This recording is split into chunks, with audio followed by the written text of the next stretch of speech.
Harka fuunee shamaa akkam jirtu kabajamoo dhaggeeffattootaaf daawwattoota Keelloo Miidiyaa odeeffannoon guyyaa irraa of harkaa qabnu kunooti. Haala amma jiruun Itoophiyaa keessatti filannoon hin barbaachisu jechuun qondaalli ABO Koloneel Gammachuu Ayyaanaa himan.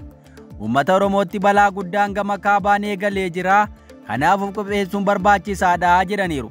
Adda bilisummaa Oromoo keessatti gameessa dubbiin irraa miidhaguuf labataa irraa egeree fi akka raaga tokkootti haasaa taasisaniin jaallatamummaa akka qaban Koloneel Gammachuun miidiyaa Soofumar jedhamu waliin turtii taasisaniiru.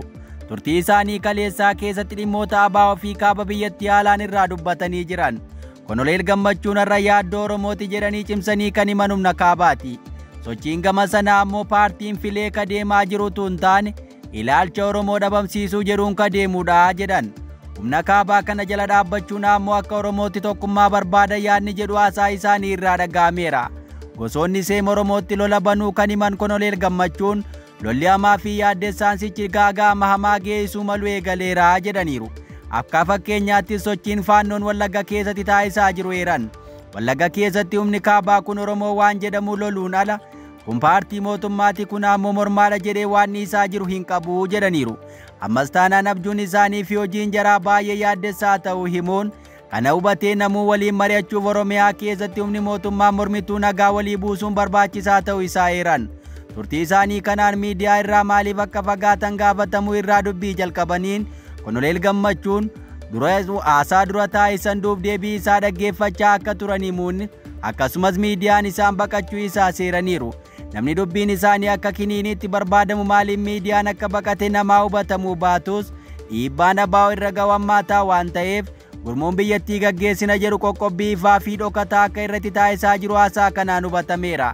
Addi bilisummaa Oromoo madda nagaa Oromiyaa dhaabawwii bal'aa saba Oromoof qabu ka gaanfa Afrikaaf nagaa arjoomuuf dandeettiitti qabu ta'uu isaa amanama.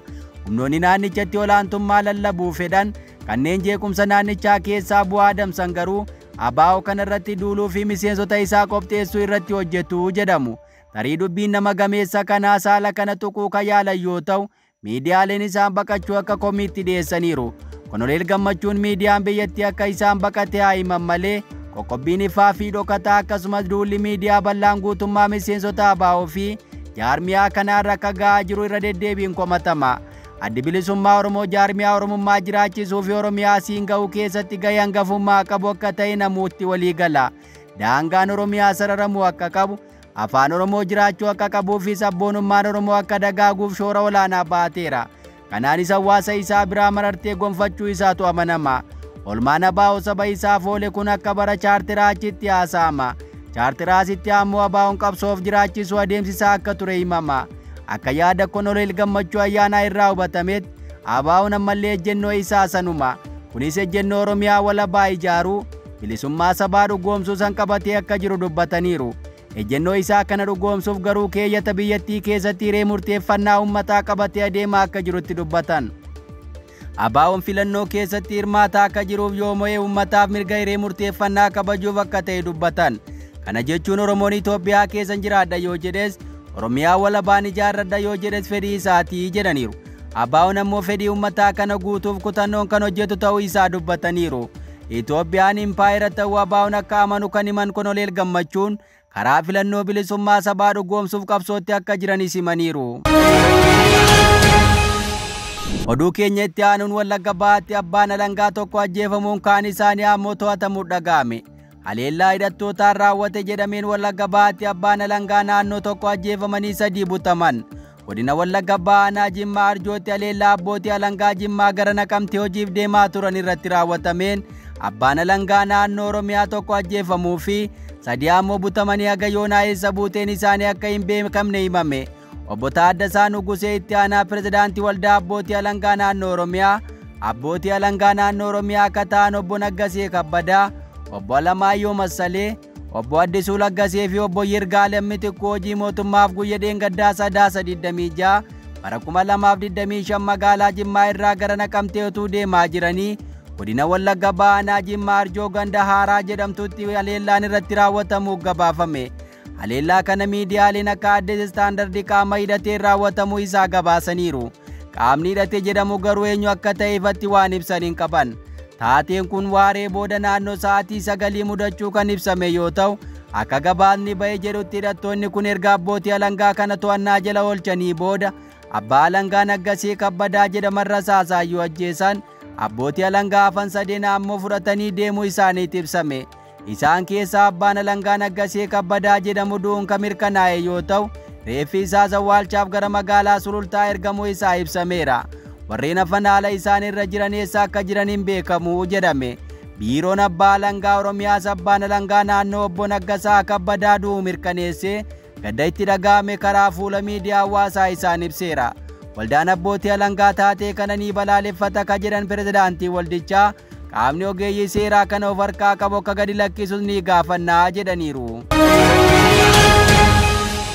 Oduu keenya itti aanuun qondaalonni bilisiginnaa yakka saamichaa qarshii biliyoona 5 olii raawwachuu dhaga'ame. Bulchiinsa mootummaa Itoophiyaa keessatti aangaa'onni sadarkaa ministeerummaa irra jiran qarshii miliyoonotaan saamuu isaanii gabaasni ba'ee saaxileera. Qondaalonni mootummaa kunneen qarshii biyyattii haala walxaxaa fi saamicha daangaa qaxxaamureen akka raawwatan gabaasni ba'ee kun akeekeera. Akka jedhametti bulchiinsi biyyattii aangaa'ota biliyoonaan saaman kanneen irratti himata banuuf akka jedhu ibsameera. Hanni mootummaa hin jiru jechuun irra deddeebiidhaan muummeen ministeera Itoophiyaa Abiyyi Ahimad dubbachaa turanis dubbiin faallaa kanaa ta'uun sirnicha keessatti sirni hannaa fi saamichaa ta'uu mirkaneessuu isaa gabaasni kun akeekeera.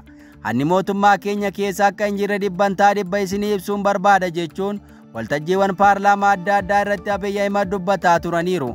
Haa ta'u malee dhugaa qabatamaa amma mul'ataa jiruun bulchiinsa biyyattii keessatti hanni miliyeenaayyuu tuffatamuun gara biliyoonaatti ol guddachuu isaa gabaasni kun ibseera.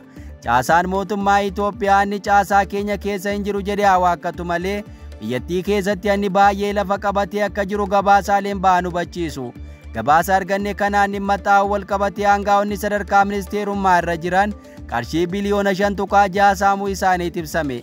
Gabaasichi akka jedhetti aangaa'ota mootummaa faayidaa isaaniif hin malle argachuuf jecha dambiilee bittaa xaa'oo cabsuun kisaaraa birrii biliyoona 5.6 ol geessisan jedhamuun kanneen shakkaman irratti manni malaammaltummaa cimaa banamuu isaati ibsame.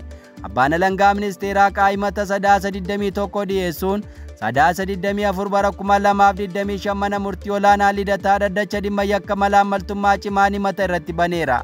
Himatamtoonni kun seera adabbii yakkaa 32 muraa tokko labsii yakka malaammaltummaa to'achuuf ba'e 881 bara 2007 keewwata 9 darbuun taayitaa isaanii seeraan ala fayyadamuun yakka malaammaltummaa irratti hirmaachuun shakkamanii akka himataman gaazexaa riippoortar wabeeffachuun miidiyaaleen gabaasaniiru.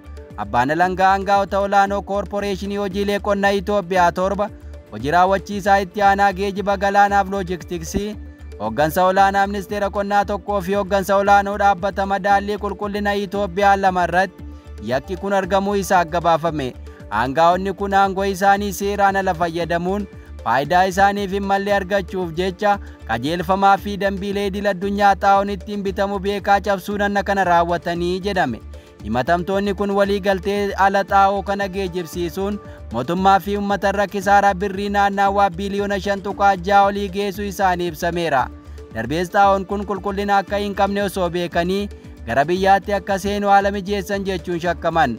Gochi saamichaa fi hannaa qondaalota bilisiginnaan raawwate kun caasaa isaanii chaayinaadhaa hanga Jibuutii hanga Finfinneetti kan diriirfate akka ta'e himameera.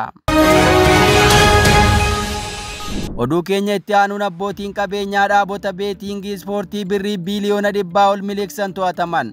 Abbootiin qabeenyaa qootinyaa yookaas beetiingii ispoortii maallaqa olaanaa miliqsan jedhaman qooda fudhattoota kaan waliin to'annoo jala ooluu tajaajilli tikaa fi nageenya biyyaalessaa beeksiseera. Akka dhaabbatichi jedhetti namoonni dhuunfaa kunneen birrii biliyoona 100 ol miliqsuun shakkamanii to'ataman. Tarkaanfii dhaabbati kun fudhateen abbootiin qabeenyaa 24 dhaabota qotinyaa ispoortii irratti bobba'an qabamaniiru. Dhaaboti beetiingii ispoortii kunneen tajaajiloota faayinaansii dijitaalaa biyya keessaa fayyadamuun qarshii kana miliqsaa turuu isaanii ibsameera. Sirnooti kaffaltii fiinteekii fi agriiteek jedhaman baankii biyyaalessa Itoophiyaa irraa hayyama fudhataniitu socho'u. Dhaaboti kunneen sababa icciitii maamilaa eeguu jedhuun dhaabota beetiingii kunneen qarshii sochoosan dhaabota mootummaa dhimmi ilaallatu irraa dhoksaniiru yookaas xiqqeessaniiru jechuun himataman. Tajaajilli tikaa fi nageenya biyyaalessaa sababa kanaa dhaabonni beetiingii ispoortii gibira waliin dha'u akkasumas qabeenya biyyaa olaanaa ta'e gara biyya alaatti miliqsuu keessatti hirmaannaa qabu jechuun yakkeera. Egaa dhaggeeffattoota Keelloo Miidiyaa odeeffannoon guyyaa irraa of harkaa qabnu kan gammaa dhaggeeffattan ture. Qophii keenyaaf waliin turtii gaarii.